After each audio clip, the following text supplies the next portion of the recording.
¿Acaso el gobierno de los Estados Unidos oculta información sobre los ovnis que podría ser realmente crucial? ¿El proyecto Libro Azul de las Fuerzas Aéreas será una tapadera destinada a evitar que el ciudadano acceda a la verdad? ¿Por qué se abandonó sumariamente el proyecto? ¿Fueron demasiadas las personas que se aproximaron a la increíble información en poder de las Fuerzas Aéreas? En este capítulo de los Diario OVNI investigaremos la sorprendente realidad que subyace en el proyecto Libro Azul.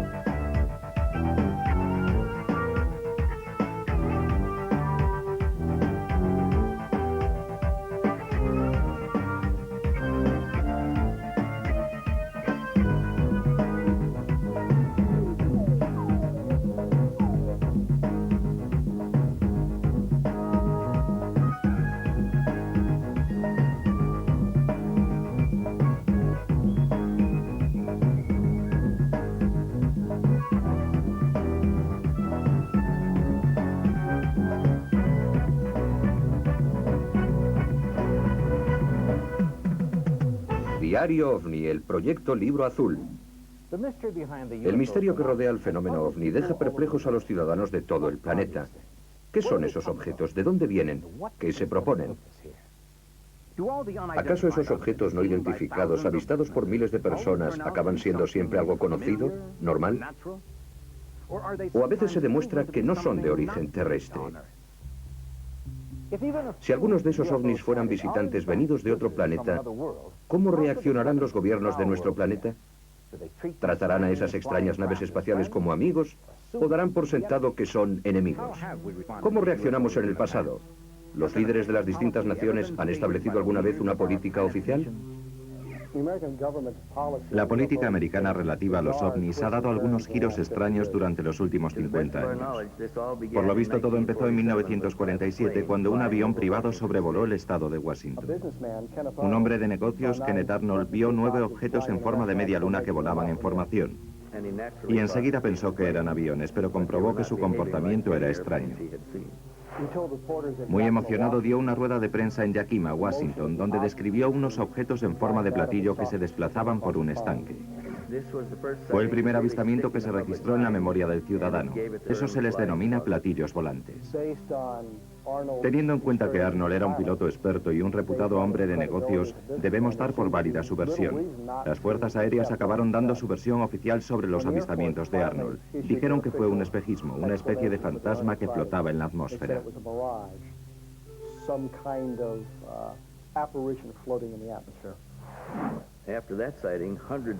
Tras el avistamiento, cientos de personas vieron objetos en el cielo e informaron a las Fuerzas Armadas.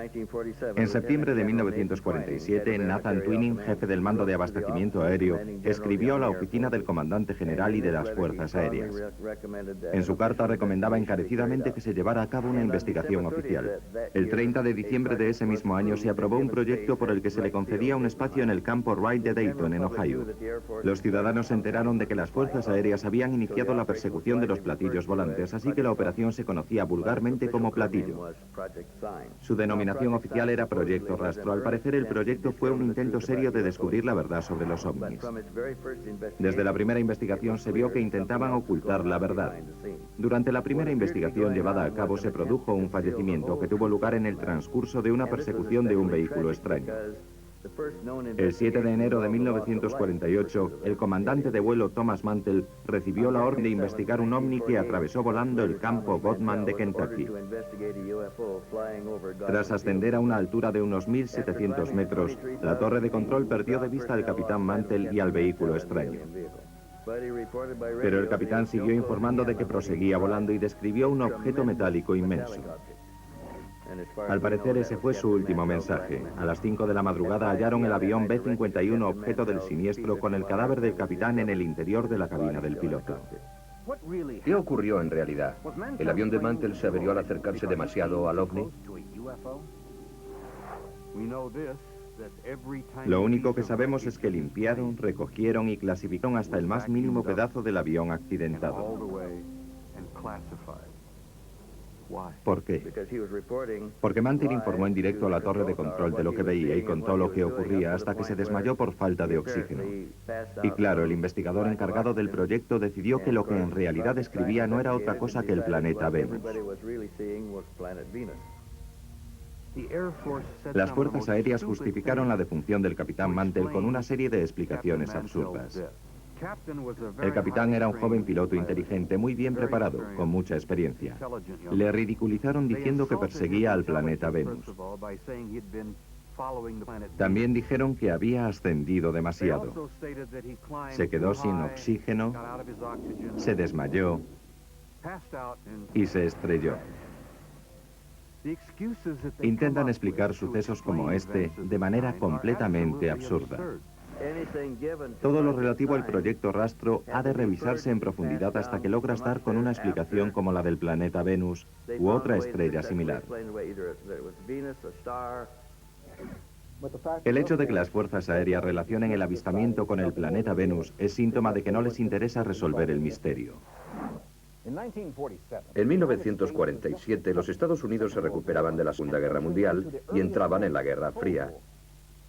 Las fuerzas aéreas querían explicar racionalmente todo lo que ocurría en el firmamento. ¿Pero acaso era posible? ¿Los informes sobre ovnis se rechazaron de plano por tratarse de meros errores de identificación? ¿O por algún otro motivo oculto?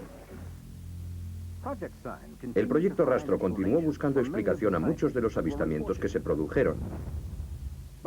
Pero en la madrugada del 24 de julio de 1948 ocurrió algo que el proyecto Rastro no fue capaz de explicar, lo que dio paso a una nueva era en la investigación de los ovnis. ¿Qué suceso fue capaz de cambiar el curso de la investigación militar oficial? La sorprendente respuesta a continuación. Las fuerzas aéreas siempre se mostraron escépticas respecto a los ovnis. ¿Y entonces qué les hizo cambiar de opinión? Pasadas las 2 de la madrugada del día 24 de julio de 1948, un avión de pasajeros DC-3 sobrevolaba Montgomery, Alabama, a 1.500 metros de altura, cuando la tripulación y un pasajero informaron del avistamiento de una nave de la cual no tenían ninguna referencia. Los testigos estaban convencidos de que no se trataba ni de un avión ni de un globo medidor del tiempo. Cuando el proyecto Rastro investigó el objeto avistado en Montgomery, Alabama, descubrieron que hubo 2 personas en tierra que vieron lo mismo. Concluyeron que era algo que el proyecto Rastro no podía obviar diciendo que era un meteorito o un reflejo. Era evidente que se trataba de una nave, pero en 1948 no había naves así, al menos en nuestro inventario. ¿Fue acaso este peculiar avistamiento el que hizo virar la filosofía del proyecto Rastro? El problema se planteó cuando los empleados a los que se les había prometido acceso a toda información en manos de las Fuerzas Armadas llegaron a la conclusión de que había muchas cosas ocultas que no se les permitía investigar. La realidad, los datos esenciales indicativos de que se trataba de tecnología extraterrestre seguían ocultándose. Políticamente se tomó la decisión de mantener secreta dicha información. Así que o lo justificaban u ofendían al artífice del informe. Lo más absurdo de todo es que acabaron ofendiendo a los pilotos de las fuerzas aéreas. Durante años me dedico a estudiar a los pilotos, y ello en virtud de varias razones. La primera, su magnífica preparación. Se mueven en un medio ambiente que normalmente goza de buena visibilidad, lo que supone una ventaja desde muchos puntos de vista. Además, pueden permitirse el lujo de cambiar de dirección y perseguir al objeto no identificado. La segunda razón es que muchos aviones suelen ir provistos de instrumentos especiales capaces de captar la energía electromagnética. Además, pueden avisar por radio y solicitar ayuda por radar. Tienen la posibilidad de informarse sobre el tiempo y de solicitar ayuda militar. No son testigos aislados. Pueden ir acompañados por otros profesionales.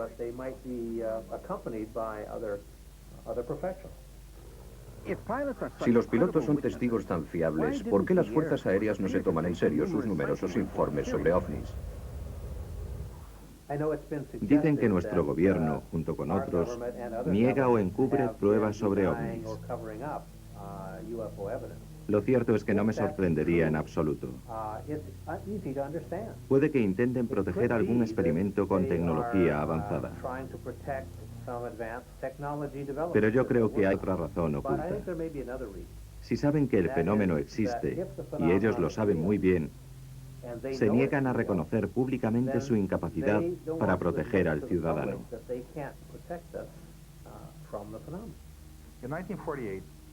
En 1948 se redactó una estimación de la situación dentro del proyecto Rastro. Tanto su contenido como su autor levantaron una cierta polémica. Lo que allí se decía es que se trataba de un fenómeno extraterrestre. Por lo visto aportaba distintas ideas sobre los sistemas de propulsión y cosas por el estilo. Luego enviaron la estimación de la situación a George Vandenberg, que por aquel entonces era el jefe de personal de las Fuerzas Aéreas. Vandenberg echó un vistazo a la estimación y decidió que el documento era ridículo, totalmente absurdo. Ordenó que se destruyeran todas las copias existentes y por eso nosotros desconocemos su contenido. Si el informe no contenía secreto alguno, ¿por qué se ordenó su destrucción? El general Hoyt Vandenberg tenía acceso a los mayores secretos estatales del momento. Sabía cosas que ni siquiera podía comunicar a los responsables del proyecto Rastro. Cuando el proyecto Rastro informó abiertamente que se trataba de extraterrestres, él ya debía estar al tanto del asunto. Así que no le quedaba otra alternativa que rechazar el informe y ordenar la destrucción de todas sus copias. Desde entonces podemos seguir la pista a todos los intentos que las fuerzas aéreas han realizado para ocultar la verdad sobre los ovnis. Todas las grandes potencias europeas junto con los Estados Unidos participan en la investigación. Intentan ocultar datos, encubrir pruebas para evitar que la información se difunda. ¿Pero por qué? ¿Por qué el gobierno de los Estados Unidos crea primero un proyecto destinado a averiguar la verdad sobre los ovnis y después procede a destruir sus informes? ¿Acaso el proyecto Rastro descubrió un secreto que debía permanecer oculto? En cualquier caso, dado que el proyecto Rastro enfureció al jefe de personal de las Fuerzas Aéreas, no nos sorprende su desmantelamiento. El proyecto Rastro pasó a denominarse Proyecto Rencor, con el objetivo de eliminar a las personas de menos luces y transformarlo en un proyecto menos comprometedor. Parece ser que se cambió de punto de vista y se intentó reunir a una serie de personas dispuestas a dar una explicación más cotidiana al fenómeno ovni. El proyecto Rencor acabó convirtiéndose en un equipo desmitificador. Pero otro extraordinario suceso hizo recapacitar a los militares. En 1951, el servicio de radar del ejército que seguía estaciones en Fort Monmouth, Nueva Jersey, divisó un grupo de objetos desconocidos que sobrevolaban la base militar a gran velocidad. Desde la Tierra se divisaron esos mismos objetos que por lo visto se acercaban y se alejaban de la zona repetidamente. En aquel momento los Estados Unidos entraban en conflicto con Corea y la Guerra Fría estaba en su punto más álgido. Cualquier objeto a gran velocidad captado por el radar se consideraba un misil enemigo. Este misil violó repetidamente nuestro espacio aéreo a tal velocidad que resultó imposible interceptarlo. Algunas autoridades estatales y ciertos científicos concluyeron que todas las pruebas indicaban que se trataba de una inteligencia extraterrestre. Para empezar, fue un año de muchos avistamientos. La ola de avistamientos de 1952 fue una de las mayores de la historia. Tenían que justificar lo sucedido, explicar a la gente que estaban equivocados que lo que habían visto era Venus u otro planeta. Ofrecieron la explicación más absurda de todas y ofendieron a todo el pueblo americano. Lo malo era que hasta el propio Proyecto Rencor tenía un gran número de casos que no podía identificar. Muchos comenzaron a asustarse. Los ciudadanos exigieron explicaciones a las fuerzas aéreas. Las fuerzas aéreas, por mucho que lo intentaron, no tuvieron más remedio que enfrentarse a la situación y los informes sobre ovnis continuaron. En 1951 el proyecto Rencor se convirtió en el proyecto Libro Azul, que se definió como un proyecto abierto destinado a estudiar y recoger informes. ¿El proyecto Libro Azul estudiaría seriamente el fenómeno ovni? ¿Las fuerzas aéreas utilizarán al menos sus recursos para descubrir la verdad? Ahora les contaremos las sorprendentes órdenes que dieron origen al proyecto Libro Azul y un incidente con un ovni que el gobierno no va a pasar por alto. En los años 50, los avistamientos de ovnis fueron cada vez más numerosos. La mayoría de la gente deseaba recibir una explicación oficial sobre el extraño fenómeno que había presenciado. Se dio por sentado que cualquier noticia tranquilizadora vendría en último caso de las propias fuerzas aéreas. De ser cierto lo que afirman algunos investigadores de ovnis, el gobierno de los Estados Unidos diseñó una operación especial para buscar objetos voladores no identificados y dictaminó lo que el proyecto podía y no podía averiguar. Las fuerzas aéreas se embarcaron en la misión de reducir al mínimo el número de informes. Recibieron la orden de dar una respuesta a los avistamientos de ovnis sin que necesariamente fuera cierta. Sus identificaciones fueron delirantes. No tenían nada que ver con los testimonios de la gente. Lo que habían visto no era un ovni, claro está, era otra cosa. Una vez que los informes se redujeron al mínimo, comunicaron a los ciudadanos que todo lo que sobrevolaba la Tierra podía identificarse. Las fuerzas aéreas estaban deseando decir que controlaban la situación. A partir de 1953, el proyecto Libro Azul no intentó averiguar si nos visitaban seres procedentes del espacio sideral. Si admitimos que algunos de los ovnis fueron en realidad visitantes de otros planetas, ¿cómo fueron capaces de mantenerlo en secreto? El proyecto Libro Azul vivió su época dorada en 1952. El director del proyecto por aquel entonces era un hombre llamado Capitán Ed Ruppel. Se trataba de un individuo bien intencionado que se propuso resolver el misterio de los ovnis. Personas creíbles que cuentan historias inverosímiles, tal y como decía el Dr. Hynek. En este sentido, Ruppel tenía mucho en común con el Dr. J. Allen Hynek, asesor científico de los proyectos. Hynek entró a formar parte del proyecto Rastro en calidad de astrónomo y de escéptico desde los inicios del mismo. Ruppel y Hynek iniciaron el estudio de los ovnis y sus descubrimientos les llevaron a concluir que los ovnis representaban inteligencia venida de otro planeta. Si Ruppel y Hynek tenían alguna duda, lo sucedido en julio de 1952 acabó por convencerles. Una serie de objetos que sobrevolaban el Capitolio y la Casa Blanca fueron avistados por pilotos, captados por operadores provistos de radares y divisados por ciudadanos de a pie. Los objetos efectuaron giros muy pronunciados, aceleraciones tremendamente rápidas, algo que los aviones de 1952 eran incapaces de realizar. 7 días después, el 26 de julio de 1952, los objetos volvieron a divisarse sobrevolando el Capitolio. Se dio orden de interceptarlos. Esta vez, los objetos seguían aún allí cuando se presentaron los aviones. Estos les persiguieron durante un buen rato y después desaparecieron. La prensa aireó la noticia. Los titulares sensacionalistas dieron la vuelta al país.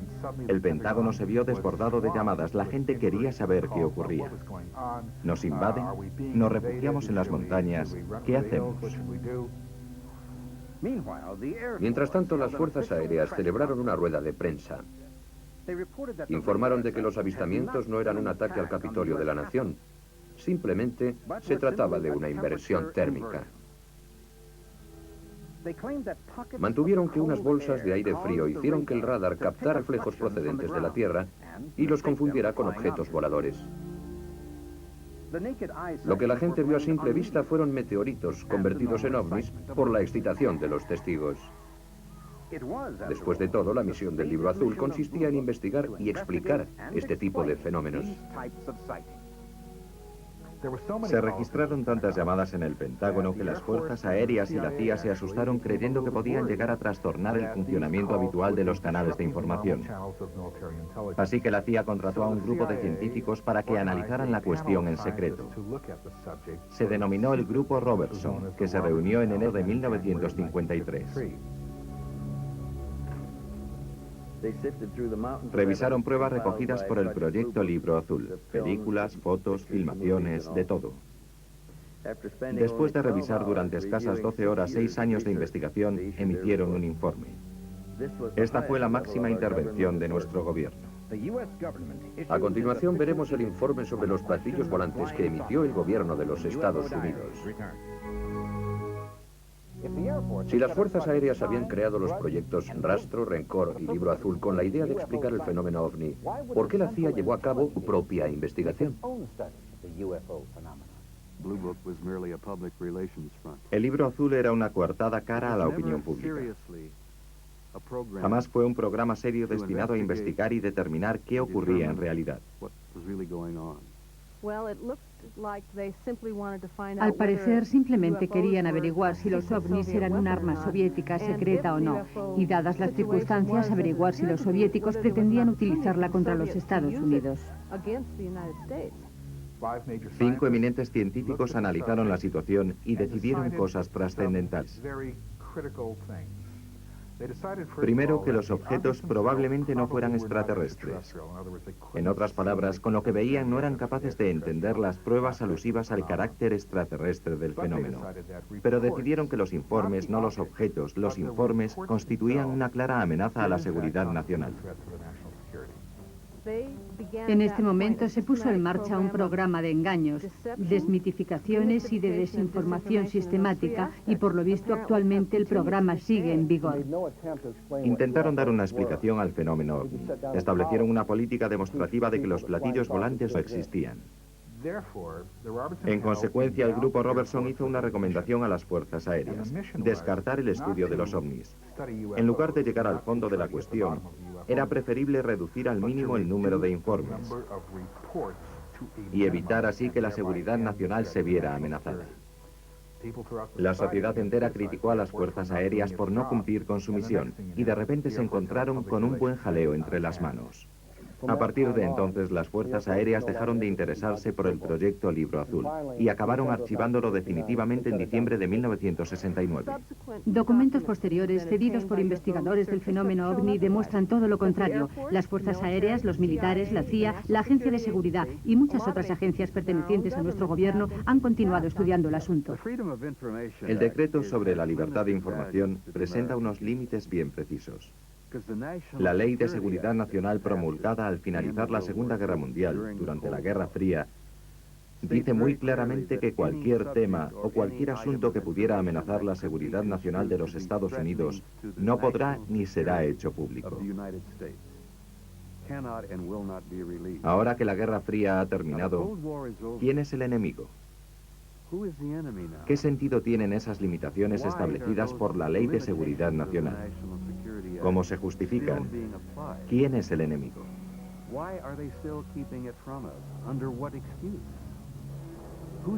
Actualmente podemos concluir que ciertas personas de Washington, al menos las pertenecientes a la seguridad nacional, consideran al ciudadano un enemigo. Las fuerzas aéreas tienen en sus archivos documentos justificativos de que los ovnis han violado nuestro territorio. No se comprende cómo este gobierno no considera amenaza el que haya objetos que sobrevuelan y violan nuestro espacio aéreo y cuya existencia registran nuestros radares. Si los ovnis existen, ¿por qué se empeñan en ocultar la verdad? Muy sencillo. Ellos lo saben. Saben que desde hace 50 años los extraterrestres visitan la Tierra. Las fuerzas aéreas creen que la verdad es algo que no seríamos capaces de digerir. Por eso prefieren mentirnos. Quizás sea cierto que el gobierno utilizó esas investigaciones para ocultar lo que realmente sabe. Quizá realizó un valiente esfuerzo para resolver un rompecabezas que sobrepasa la comprensión humana. Si es así, la verdad quizás sea un capítulo precintado para siempre de Diario OVNI.